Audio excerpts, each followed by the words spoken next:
ദൈവത്തിൻ്റെ ഒരു പിന്തുണ ഉണ്ടായിരുന്നു. അങ്ങനെ ഷോ വളരെ സക്സസ്ഫുൾ ആയി.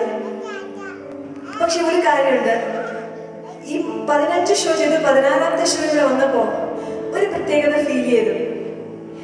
കേരള ക്ലബ് അവരൊരു ഹാർഡ് വർക്ക് വന്ന് എയർപോർട്ടിൽ ഇറങ്ങിയപ്പോൾ മുതൽ ഞങ്ങളെല്ലാം ഇംപ്രസ് ആയി. എസ്പെഷ്യലി എനിക്ക് ഭയങ്കര സന്തോഷം. കാരണം ഞാൻ ആരെയും കുറ്റപ്പെടുത്തുകയല്ല, മറ്റവർക്ക് നന്നായിരുന്നു. പക്ഷെ അവരിലും വളരെയധികം സ്പെഷ്യലായിട്ടുള്ള ഗ്രൂപ്പ് ഓഫ് യങ്സ്റ്റേഴ്സ് ആണ് കേരള ക്ലബിലുള്ളത്. എനിക്ക് എല്ലാവരെയും പേരെനിക്ക് അറിയില്ല. 20 people are there, 20 youngsters are there. അതിലെനിക്ക് വളരെ ചുരുക്കം പേര്, രാജേഷ്, വിനയ്, ഇവരൊക്കെ അറിയാം. Thank you so much. നിങ്ങളുടെ എല്ലാവരെയും ഹാർഡ് വർക്ക്. എനിക്കറിയാം നിങ്ങൾ വ്യക്തിപരമായിട്ടുള്ള ഒരു എന്താ പറയുക, ഒന്നും പ്രതീക്ഷിച്ചിട്ടല്ല എന്നറിയാം ഇങ്ങനെ ഒരു പ്രോഗ്രാം നിങ്ങൾ സംഘടിപ്പിക്കുന്നത്.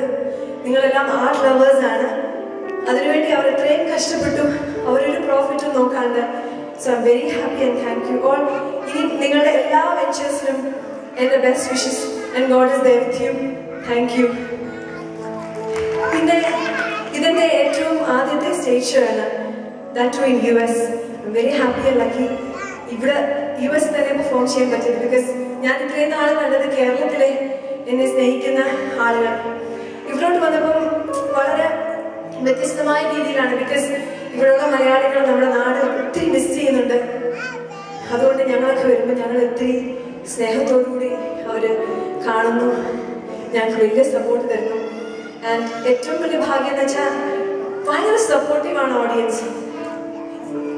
അതായത് ഇവിടെ തന്നെ ഇന്ന് പ്രായമുള്ള അമ്മമാര്, അപ്പൂപ്പന്മാര്,